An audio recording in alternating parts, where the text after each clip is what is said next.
Well, WatchPitch podcasters and video viewers here on the YouTube channel, it's so great to be in the thick of this focus on exit strategies. And I am so excited to jump into this conversation with Dan Radin, a founder and entrepreneur himself with a startup called Auxbus that's focused all on podcasting and enterprising that to make that really easy for people. And my quick story as an entree is in the middle of this focus on exit strategies for startups and entrepreneurs. I noticed you posted a link, or at least a note on LinkedIn, declaring, well, maybe why don't you tell us what you did on LinkedIn? Sure. So It's brave. I love it. This is about the middle of December, and I posted on LinkedIn and Facebook and Twitter. Covered them all. Yeah, you have to. Yes. That we've made the decision that Auxbus is no longer going to be a full-time focus for my team and myself, that Auxbus is for sale, and that my team and I are looking for full-time jobs because for a various number of reasons, but the most important one is we built a really great product. We didn't build a really great business. And the challenge is if you don't have a large amount of external funding and you don't have a great business, you're not in business. Yeah, it's scratchy and tough. And you're are you a full year into this or two years into this? And you started off, tell us a little bit about the bones of how this all got built. Sure. My background is in audio technology. I spent 15 years developing audio products. So things like professional microphones and headphones and speakers and concert systems and recording equipment. Moved on and did some musical instruments like electronic drums, and then worked on the consumer side of audio. So headphones, sport headphones with Under Armour, and gaming headsets with SteelSeries. And so I'd spent my entire adult life developing and commercializing audio technologies. And I quit my job. This is a whole different story that we won't get into on this podcast, but there was some cultural differences in my previous employer and me that made it such that it was time for me to move on. I didn't have something lined up. I just jumped. And I had come from, my original love was drums. I'm a drummer. I love drum gear. I always loved the tools, and the drummers always have so many different colors to paint with in their palette. And I thought, okay, maybe now's the time. I've got some savings saved up from working my corporate career, and we're in a good place, and maybe I can make some contribution to the art of drum equipment. And as I started to look around, I didn't quite know the right place for me to go, but what I did try to do was I realized I wanted to reestablish myself as a voice of credibility in this field because it had been 15 years since I'd worked there. And I started a podcast about drum gear. It was called Drum Showroom, and it was the only drum gear specific podcast. We talked to different people in the field, kind of like how I built this, but for drum companies. We talked to the guy who makes his own drum shells and talk to the guy who hammers his own cymbals and tell their stories and how they fund it and if they're doing it full-time or part-time. And I realized that I was spending way too much of my time on this podcast because A, the tools didn't exist to make it fast or easy for me, and B, despite the fact that I had spent all this time in audio technology, it was still taking me all this time. So how much time and how much pain must it be for regular people who don't have an audio background? Exactly. And that's what gave me the inspiration. I think my wife and I were on a walk between Christmas and New Year's 2017, and she said, maybe you should just make this podcast thing for people because you've got the audio technology chops, you've got the consumer insights from working on consumer audio. One of the things that I realized moving from professional audio to consumer audio is you have to make things really simple for people. When I was working on Under Armour headphones, like a Bluetooth headset, and we're all familiar with wireless headsets, after Christmas, you get these customer support tickets of people saying, hey, I got this great new headphone for Christmas. How do I turn it on? And that's the level of simplicity and intuitiveness that consumers who are not audio insiders need.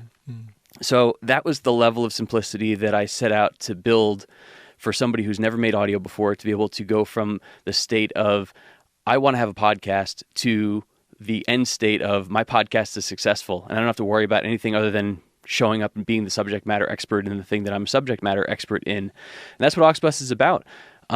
It was originally called Podcraft, and I think we'll probably talk a little later about the name change. But ultimately, after a couple of different trials of different things and learning, talking to users, doing customer discovery, finding out what people were willing to pay for, we settled on software as a service, a subscription model software that's accessible in your web browser that would guide you through all the steps of planning, recording, automatically producing, and instantly distributing a podcast. And we've been really successful building that. Yeah, it's a fantastic tool. And for all of you listening, Auxbus is AUXBUS.com. Check it out. It's pretty much a one-stop shop, make your podcasts without really needing a whole lot of, like you said, audio expertise. And so in building this business, I know that for every startup founder, entrepreneur, one of the big mantras that they say early on is, get a team, get people in place so that you're not doing everything. Eventually, at some point, being the WatchPitch guy in this mix, I realized that people need capital. And what did you do to get capital as you started to grow and build this business up? Well, I think, let me take a couple of steps back before I take a step forward. I think there's a couple of assumptions in there that I want to address, because these are, as I'm thinking about a next chapter for myself, I want to make sure I reflect on the lessons I've learned through this chapter of my story. One of the things that I've really taken away from this is there is the common adage of, it's really, really hard to do this. It's even harder to do it as a solo founder. Right. And the most investable teams tend to have co-founders. And the most successful teams tend to have direct adjacent experience. And the most successful teams tend to have experience very specifically in the domain that you're addressing. So I'm coming into this thinking, well, I've got all this experience in audio products. Never built a piece of software in my life. And I'm thinking, I've got all this experience selling and commercializing audio products, never built SaaS in my life, which is a totally different business model and distribution than selling boxes that get put on the shelf in Best Buy and then you're basically done with it. And I thought, well, I've got an MBA, so I probably can fill in all the gaps and be able to do all the things. And I didn't realize how true it is that being a solo founder is a lonely, painful, exhausting, isolating journey. So I think one of the biggest lessons I learned, and this is kind of getting back to your question, is I would not do another solo startup myself, maybe until I have a successful one under my belt. So I think that's one thing. So don't go it alone. Because if you go it with co-founders, then you've got more man and woman person power. And if you're co-founders, you probably don't need to pay them wages because you're all bootstrapping it together until you raise that first amount of money. Whereas with me, having to hire an engineer, having to hire a designer, those people require wages because they're not co-founders. So I think if I was to do it all over again, I would probably make the two of them co-founders. We would all work together and figure out how to make it work together, and we'd share the burden and stress of the financial pain. That said, my journey is what it is. Yes. So very early on, I started looking at the first person that I hired was a senior software engineer developer who's still with me today. He's written every line of code in the software. He's great. He's a founding engineer type, kind of can do it all. And the person that really I found built out the team to complete the product with him was a designer, because as a hardware product manager, you do a lot of the design yourself. You know, you're specifying things that an industrial designer will then make attractive or easy to use or easy to hold. Whereas in software, so much of it is about user experience and usability and workflow and user interface. So I was really fortunate that I was able to bring on somebody who was a very senior user experience developer, researcher, and information architect. Because remember, going back to what this thing is, this is podcasting. So you've got to figure out what your show is about. You've got to figure out how to say it, how to record it, how to edit it. Where do you get the music from? Where do you put it when you're done editing it? How do you distribute it? There are all of these different flows of information that have to happen to make a podcast that somebody can listen to. It's polished, yeah. So information architecture at the core is what the value is driven by. So having somebody who had a master's degree in that was incredibly powerful for Auxbus becoming something that people actually love using. You asked about capital, so let's get back to Yes. that. Well, because This was kind of now a- that you're building up your team, Yes. at some point, and I Right. love the reflection that at some point maybe next go around they're going to get involved and share this equity and the sweat and the blood as opposed to a check. But after a certain point, you do have to start cutting checks, and now you're in a capital raise mode.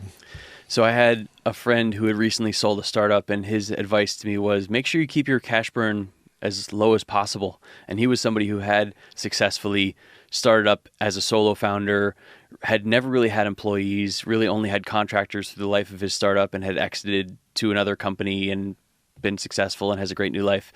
And his advice to me was keep your cash burn low. And here I am building a team and paying for marketing and outside engineering.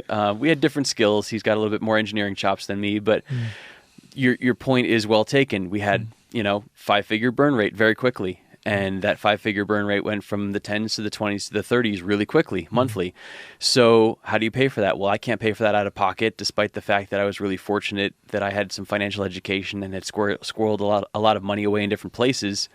That was not enough to sustain a 30x monthly burn rate for very long. Right. And how much personal money do I want to put into this thing? So I started looking around at being here in Asheville, what were the options as far as angel capital.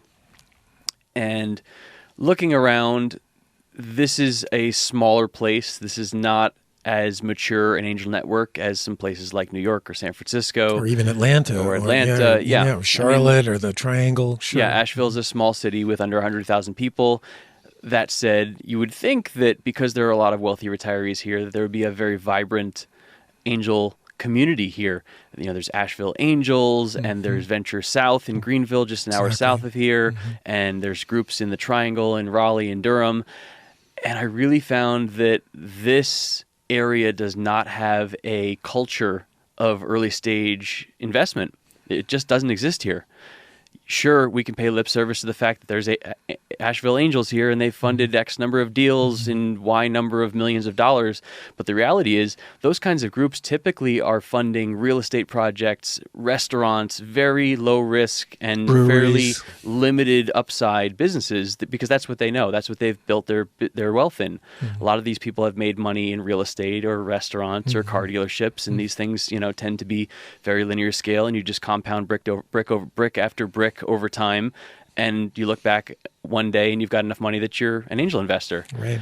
Whereas when you look at places that have a culture around taking high risks and seeing that 1 in 10 of those risks that you take is a home run reward, and understanding that 8 or 9 out of those 10 are going to fail, and that's okay, that's part of the game, that ethos doesn't happen here.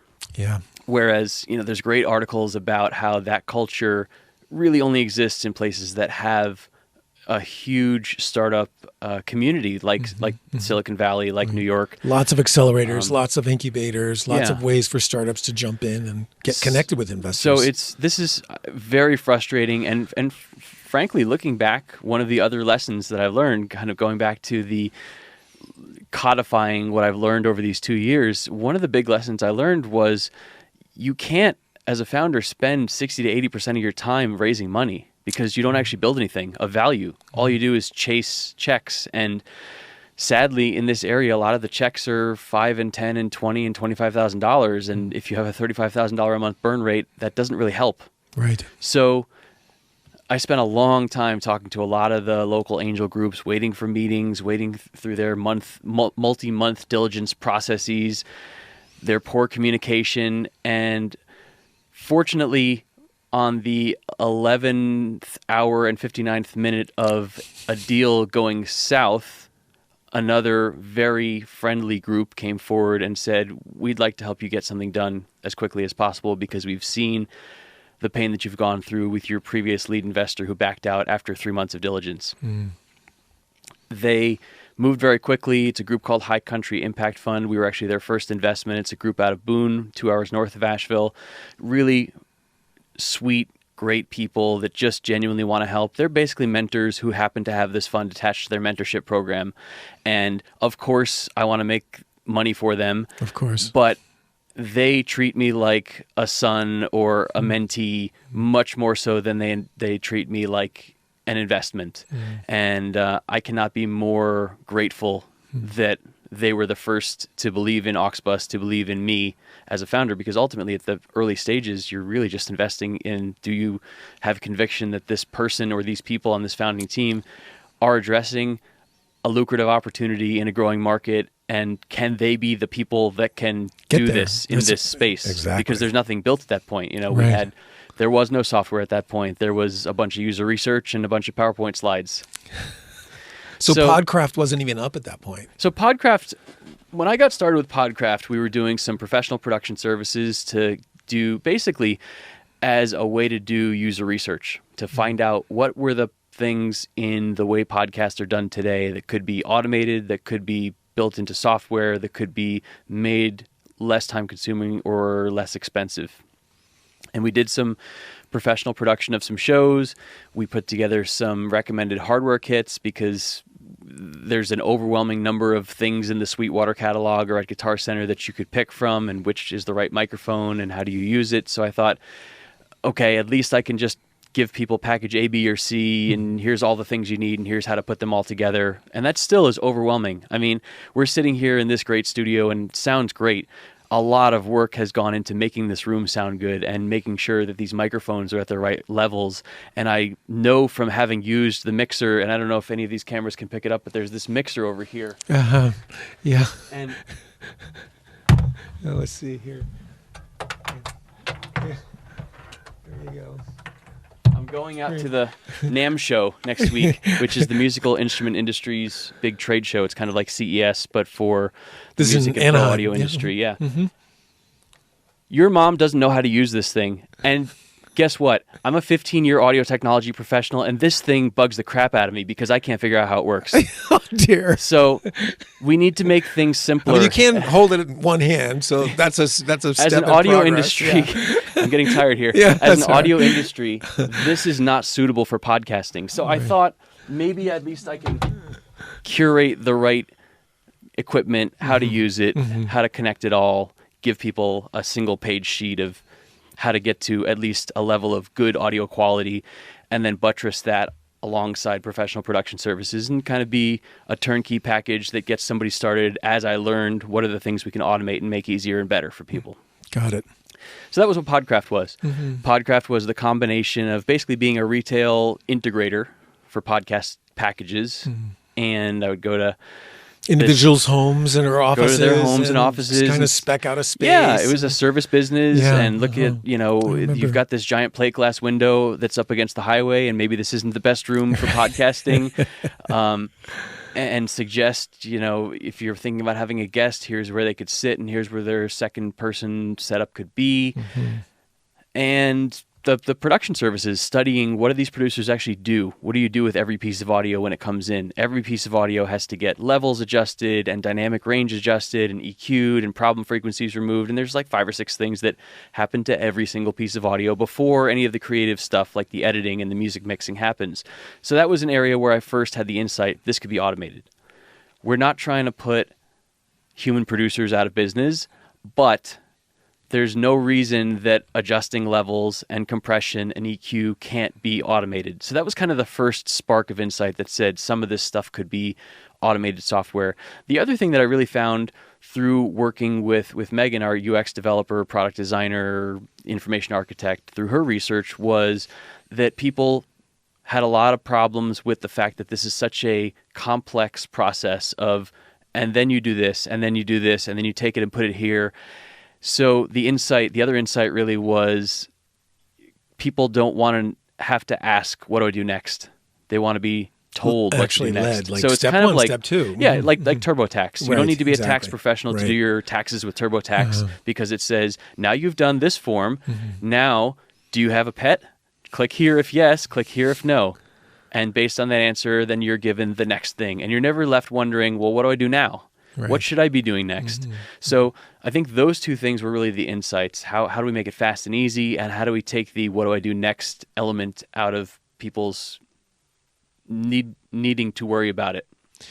And what I'm hearing now then is almost the notion of a customer avatar, like your typical customer is someone who isn't an audiophile, but is super passionate about something, wants to connect with this medium of podcasting, and it doesn't need all of the information. They don't want to become a tax expert in this particular case. They just want to get their taxes in. You know, one of the things that we discovered a few months later, because I think we thought we knew who the avatar or avatars were. We had 5 or 6 different personas we developed.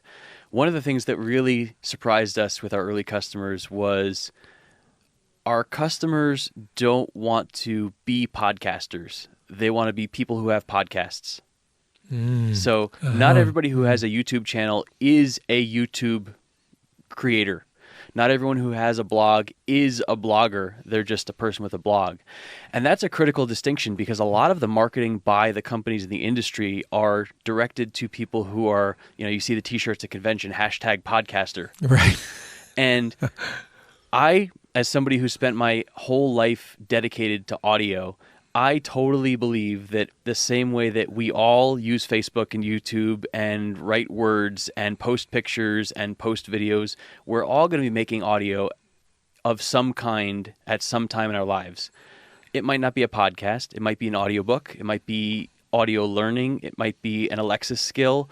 But I totally believe that the future for all of us at some time, maybe not forever and maybe not the number one, but everyone's going to make some audio at some point in their life.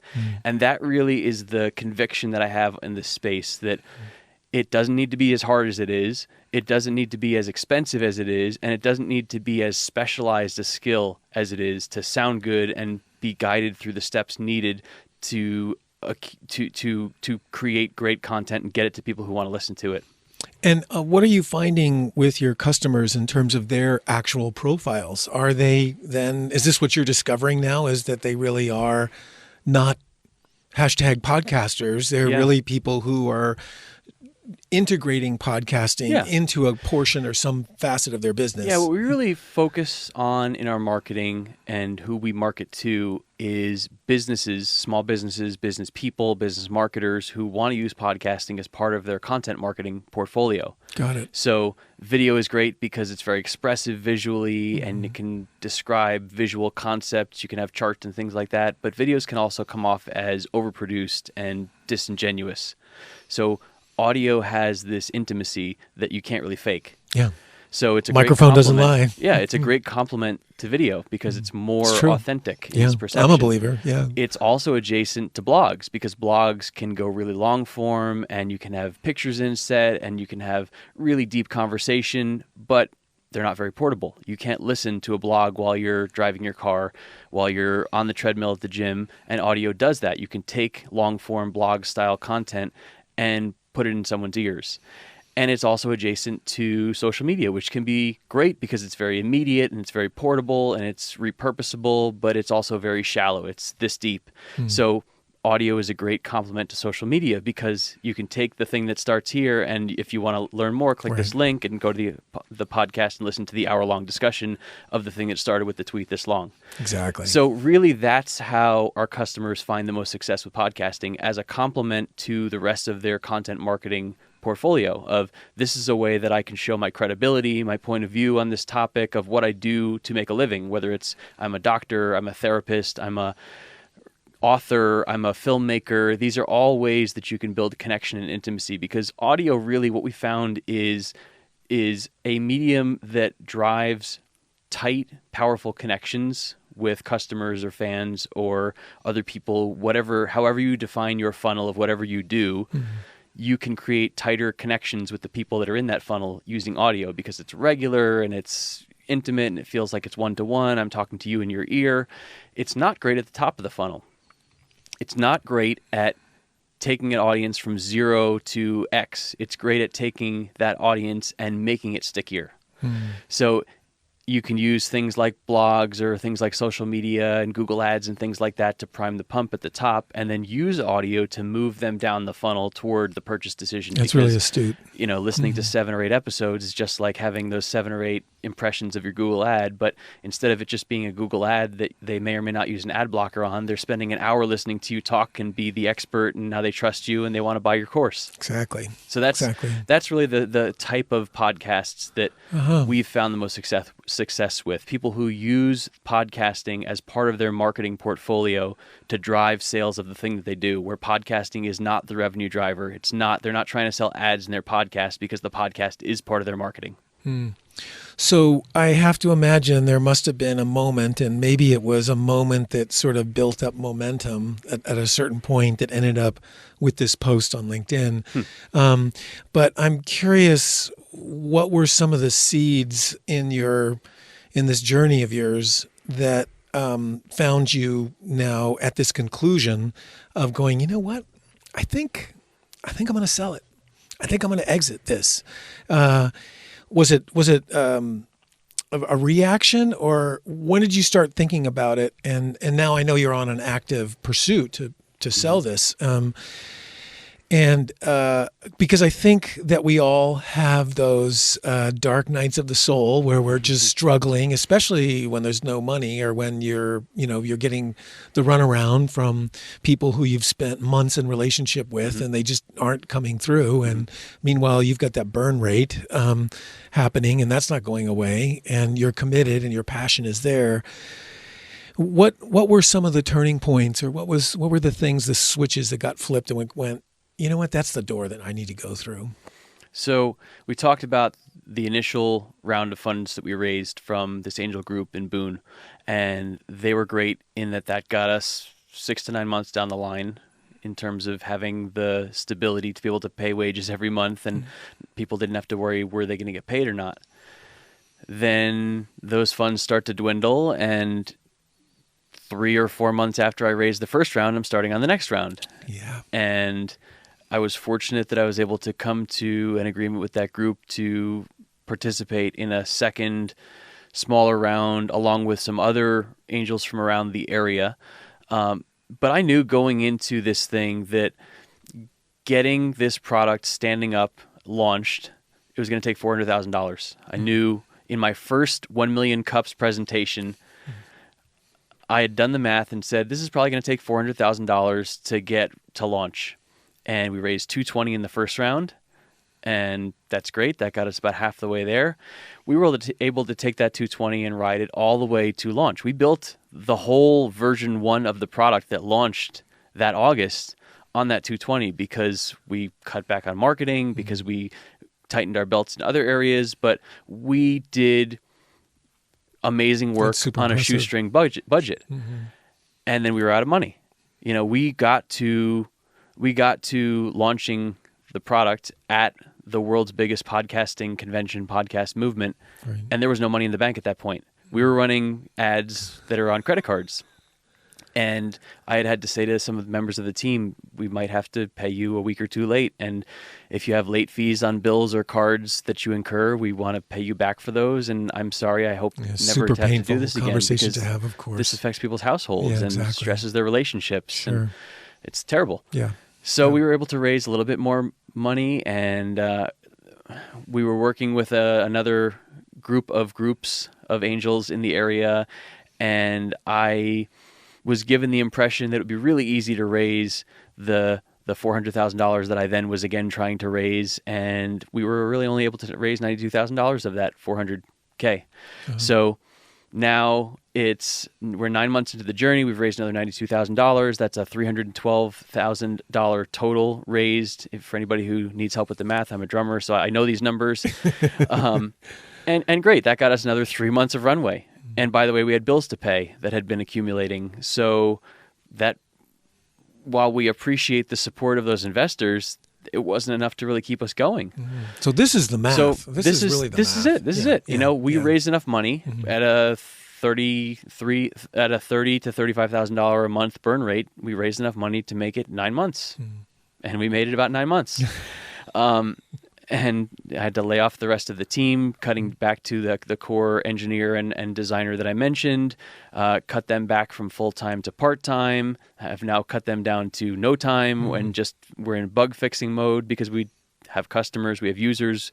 The thing is up and running. It's great. It's a really great product, and we want to continue to deliver a great customer experience. We want to continue to maintain the value that we've built. We want to continue to build value where possible. If we have features we can launch affordably, we're going to continue to do that. We want to keep the thing up and running. The great thing about software as a service is once it's built, it doesn't cost a lot at small scale to maintain. I think we actually operate Auxbus for about $100 a month. I was actually working on a prospectus earlier today. That's amazing. Yeah. Wow. So it's really inexpensive now that we've got it launched. So now that I'm not paying anyone, including myself, by the way, wages, we are very profitable. Yeah. Because we have no expenses. Yeah. Our expenses are we pay $35 to a web hosting company, and we pay, $35 to Google for our Gmail, and we pay, $10. I think our Amazon storage bill last month was about $4. So we've got a really It's profitable, like having a pet almost. We've got a really profitable business now. It's great. So that's, unfortunately, I hate to say it's as simple as that, but it's as simple as that. It's, I spent 60 to 80% of the last 2 years raising money, and I was very unsuccessful. I was more successful than a lot of other people who never raised any money. Yeah, I'd say so. But it's, I've heard getting a paycheck from a corporation every 2 weeks as being sort of like the drip of heroin. And outside investor capital is very similar. Once you're on that treadmill, you either need to keep raising more very frequently, or you jump off once you're profitable. And we knew that we were not going to be anywhere near profitable quickly because we launched in August, and it takes a long time to amass enough customers with our price point to actually create meaningful revenue from the system. The great thing is the internal numbers are actually really good. The ratio stats of if we get somebody to the site, it costs us 43 cents. That's really great. That's great. If we get somebody from seeing an ad to click through, we do that at 7 or 8%. That's really great. We get somebody from the site to sign up for an account 4% of the time. That's pretty good. And then we get the people who create free accounts to become paying customers 10%, which is awesome. Is great. Which is awesome. The problem is those ratio stats are rates of very small numbers. It's like, I'm a baseball guy, so, if your career consists of 10 at-bats and you get a hit 4 out of those 10, you've got a 400 batting average, which is good enough for the Hall of Fame. Exactly. But you don't get to go to the Hall of Fame if you only get 10 at-bats. Right. So that's the challenge, is we've built something that's really great. 750 episodes have been created with podcasts, with Auxbus. Oh, fantastic. And those episodes have been rated 4.96 out of 5 by our users, which is kind of like our internal Net Promoter Score. Just how happy are people with Auxbus that are using it, which is like incredible. Yeah, that's really. If I had really those kinds of grades, that's like a 97 out of 100. I probably would have gone to an Ivy League school if I had those kinds of grades. So we know we built something great that people really love. It's just not enough people know about it, and we biased the money that we were able to raise toward building the product because we knew there's no point in putting all this money into marketing if there's no product that people will love. So we got to this point where we built a product people love. My background is in building products people love. Guess what? We built a product people love. Now that's where we are. Yeah. So the next phase of the company is, if this isn't viable independently, and that's how it feels, because I've certainly chased venture capital for a long time, going to New York, found the right guy. He believes in me. The question was always, how does this get to venture scale? And I think that's a whole separate conversation that we should have, but I don't know if it's within the time. No, and of what we have. So and that's where I was headed, was if you were to map out the exit strategy in terms of the perfect partner, what would that look like? And would it be a venture capital group that would be willing to sort of double down or triple down on this path that you're on? Would it be some company that already exists that might want to just absorb this technology and create an acquisition so they can basically take on the skills? Have you sort of thought through those ideal scenarios? So you're actually encouraged when you're applying to a number of these angel groups to think about the exit from the beginning. And I remember, in fact, the group that we ended up getting our first round of funding from actually had something in their application form. By the way, if you're looking to raise money, don't just go to angel groups' websites and fill out the application form. Figure out a way to get an introduction by a person. But anyway, they all have these forms they want you to fill out, and some of them are on platforms, so your information is saved. You've got a profile, and some of them have a type form that you fill out. But these guys wanted, what do you think an exit looks like, and when is it, and what are the different scenarios? So I you had thought mapped that out a through little some of bit. these things Sure. from the beginning. Mm-hmm. In terms of next rounds of funding, venture capital isn't an exit. It's just ramping up the capital. More growth. So you've got, I want to explain this because I think this is a teaching opportunity for other founders. So you've got angels and you've got venture capitalists. Angel investors are wealthy individuals or groups of wealthy individuals, angel groups, who invest their personal money in early stage companies. And they assume very high risk and very high failure rates.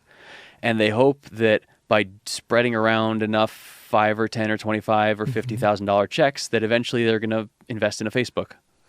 That they know that if they strike out 9 out of 10 times, they hope that 10th is going to return 10x, 20x, 50x, 100x. Exactly. But they're not doing this for a living. They're doing this because it's fun and because they want to mentor founders and they want to give back and they want to be the person who they wish they'd had when they were starting their career. So this is passion. This is mentorship. That's what's driving this. Not, I will lose my job if I don't successfully make this investment. Venture capital is, sorry, I'm banging on the table. Yeah, that's all right.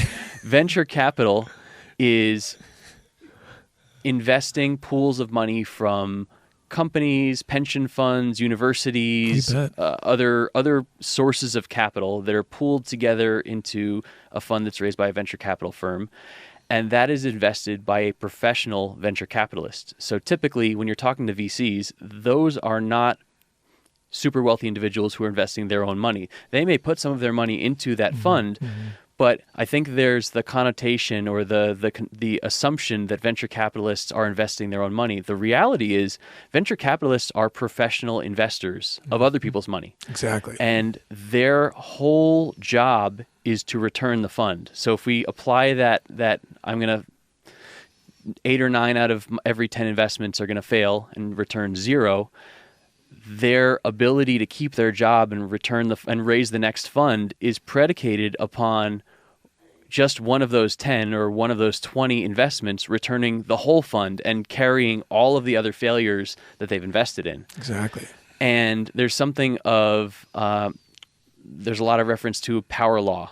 Power law is kind of like, if you think about Amazon, they've got the short head of the 10 books that are the New York Times bestseller right now. And then there's the 20 billion other books that they sell 1 of or 0 of a year. That's the power law, where you've got this huge long distribution of kind of barely alive / losers, and this applies to companies. And then there's a very tiny number of incredibly successful companies. And if you think about Google and Apple and Facebook and Netflix, and you can fill in the rest of the blanks, that's power distribution. We've got a very tiny number of very large-scale winners and a very long tail of very niche, barely surviving companies. So venture capitalists' job is to basically only invest not in home runs but grand slams. They don't want home runs. They want billion-dollar companies. And that's the big question that this VC I was talking to was asking me from the beginning. He believed in me. He felt that I could be a formidable founder in the right opportunity. He believed in the audio space writ large. But his question from the beginning, his first question to me was, how does this get to venture scale? Because the question is not, does he believe in me? Does he believe in the space? It was, how does this become a billion-dollar company? Right. And just wanting to be a $50 or $100 million company isn't investable for a lot of venture capitalists, because if they put in $3 million and you only sell for $40 or $50 million, you're not able to carry the rest of those 80 or 90% companies that are going to go out of business and fail. So it's really frustrating that only having a $50 million exit is considered not fundable. One of our big competitors, which was funded by Google Ventures, raised about $14 million, exited for somewhere between $120 or $140 million, so like a 10x return in 3 or 4 years. That was considered not successful. So every dollar that those investors put in, they returned 10, was considered not exciting in venture capital terms. So it's really important to understand that this is not like a bank loan. This is blood money. Yeah. You know? Well, and because you've been focusing on venture capital and VCs as a potential exit portal. Not an exit. It's not an exit. No, you don't consider this. This is just ramp to the next phase. I see. No, so you wouldn't consider. You don't sell to a venture capital. Venture capitals fund your company to then exit at 100x. And then oftentimes they'll put people on your board, and they'll have experts that will come on and sort of juice up your whole organization. But they don't buy companies. They're early stage investors.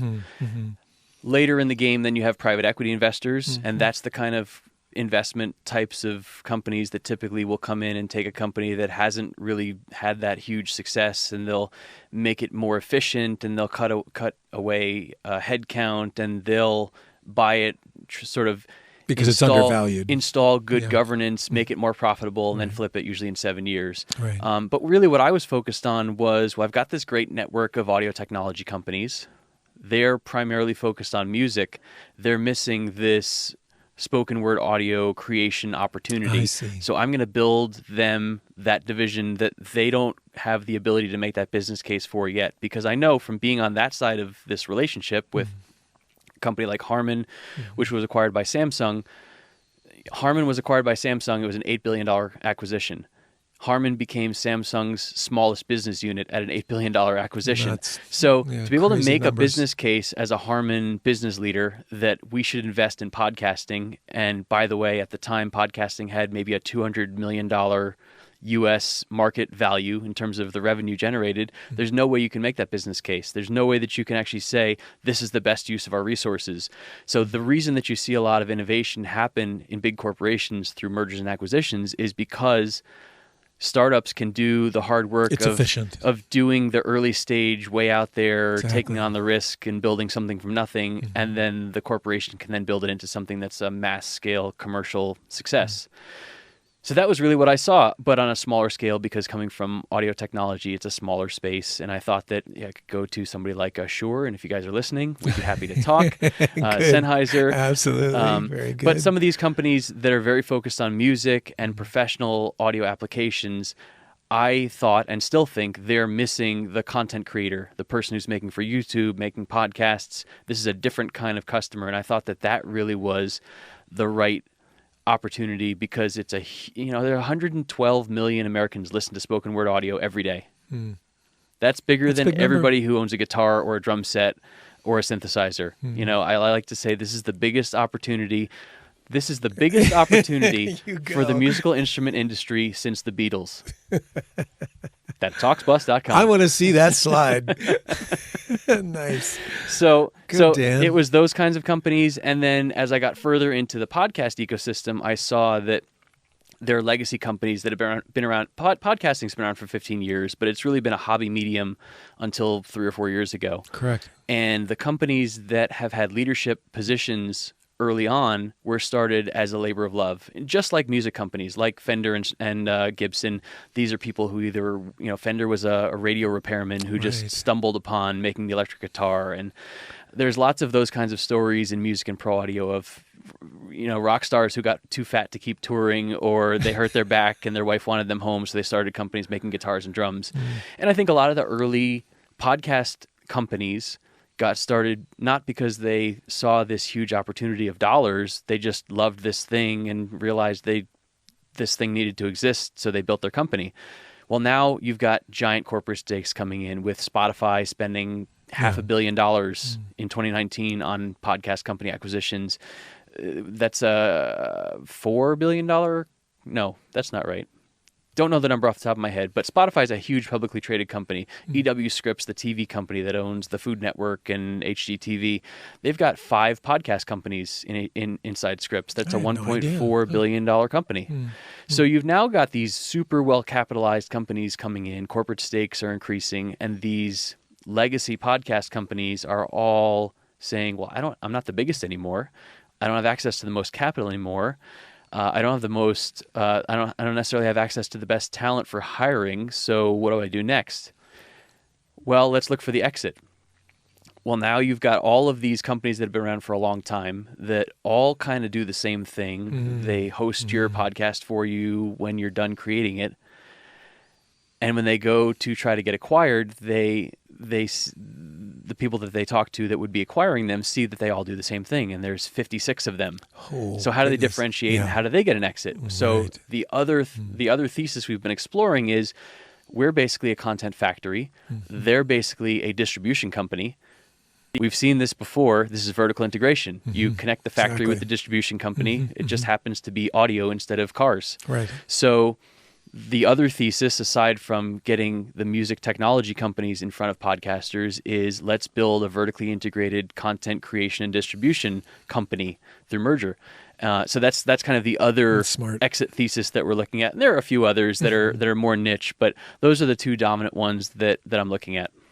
Exceptional. And in this path, as a founder, of going from an idea that you were very passionate about and it made a lot of sense and you did a lot of listening before you built this thing, there's got to be a lot of startups and entrepreneurs that are listening to this show who have gotten to that stage. And what has struck me as very unique about your approach has been a very early and aggressive drive towards an exit after realizing just the long-term implications of needing to sustain an entire company. And I'm wondering if you had the chance to sit down with a group of startups and entrepreneurs, there's a room full of them, and they're all at the stage where they've already launched their product or their service, or they're just about to. What would you say to them in order to maybe help them not end up where you are at the moment?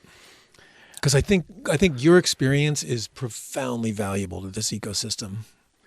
I would say if you're going to do it here, like Western North Carolina, like here, as in not Silicon Valley or New York. Okay, great. Yeah, okay, so that leaves a lot of the rest of the planet available. You probably should be profitable as soon as possible, and you shouldn't depend on outside capital to fuel your journey. You should figure out how you can be profitable, ideally from your first month in business. Whatever it is you can sell, that you can arbitrage in some way, that you can buy it for X and sell it for X plus 20%. You've got to figure out a way to fund yourself and for your business to self-sustain so that its natural state of being is in business as opposed to out of business. You know, the whole journey of Auxbus has been predicated on outside capital to sustain us. So our default state of business has always been, if we don't get more money, we're out of business. Whereas if you're profitable, your default state is in business. You aren't relying on someone else to take pity on you and fund your vision to move forward. So I frankly, honestly believe that this is a terrible place to try to build a venture-backed business unless you're going to go to Silicon Valley and hang out and try to raise there and then build and operate the company here. And you may end up having to have one of your co-founders or a small office there anyway, regardless. Right. But I think that the common picture that you see painted of the venture-funded startup that raises based on a PowerPoint sketch and no real product built, that only applies in one-star places. You know, New York is becoming one of those places, but really that's Silicon Valley only. Yeah. So the reality is this is real America. We have to be profitable from day one. That's the most important thing I would tell anybody. And if you're going to look to add capital to give you another gear to shift into, great.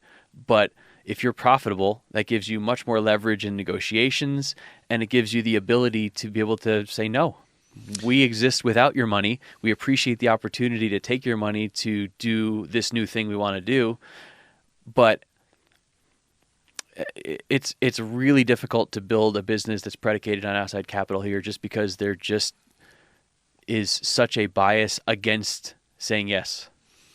I so appreciate your candor here, because I think this sober conversation is something, and this is why I'm so inspired to talk about actual exit strategies in this space of the startup and entrepreneurial ecosystem, because I think that there is a lot of glitter and a lot of confetti around being in this space. And at the end of the day, it's not just America, it's just business. This is math. Mm-hmm. And if you're going to go out and roll up your sleeves and invest your heart and your time and your money and maybe your family's money, even just to get started, I love getting to this conclusion of it's got to be profitable, standing on its own, and just as early as possible. You're absolutely right in saying that it's math. Yeah, it's math. You start from a place of passion. Mm-hmm. You pick something that you have passion for, that you have unique insight into, that you can uniquely build a vision of the future that no one else sees.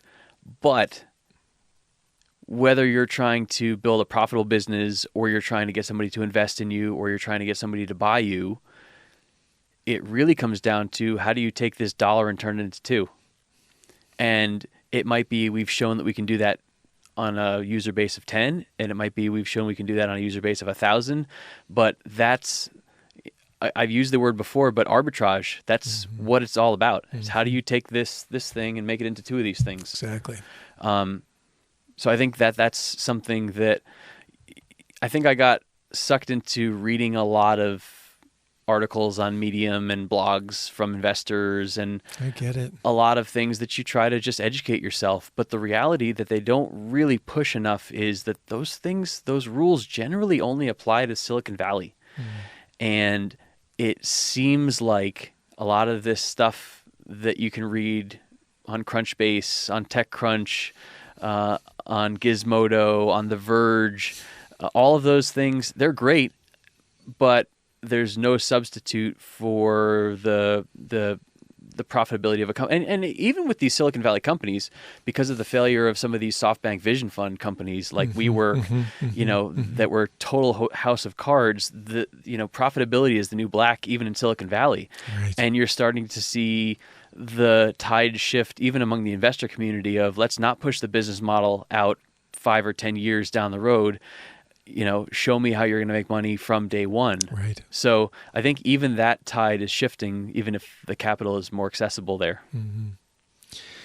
Dan, thank you so much. Some huge value in this space for the WatchPitch community, and can't thank you enough. Now, if somebody wanted to reach out to you personally mm-hmm. and have a discussion around this exit strategy, how could they do that? Sure. Go to auxbus.com. That's AUXBUS.com. You can hit the contact button, or you can go to the About page and click my picture, and it'll take you to an email to me. And if you're interested in hiring me to build your company's next wave of product innovation in the audio technology space, go to danradin.com. That's DANRADIN.com, and you can learn all about me, my philosophies, some of my writing. You can see my portfolio, my resume, and you can hire me from there. True I'll be hustler. I'll be at the NAMM show next week. I don't know when this episode is coming out. This will be after that show, but absolutely, that'll be in Anaheim coming up here at the end of January. Middle of January. Uh-huh. Yeah, so we can cut that. It right. doesn't need to be in the final episode. But Trey, I really appreciate the opportunity to talk about this. It's kind of therapeutic. I feel like even if you don't end up using this episode because it was just me grinding my gears, this was great. Is good. It's timeless. This is timeless knowledge, and it should be in this space for entrepreneurs and startups. So thank you very much. Pleasure. All right. Thanks for having me. All right, you bet.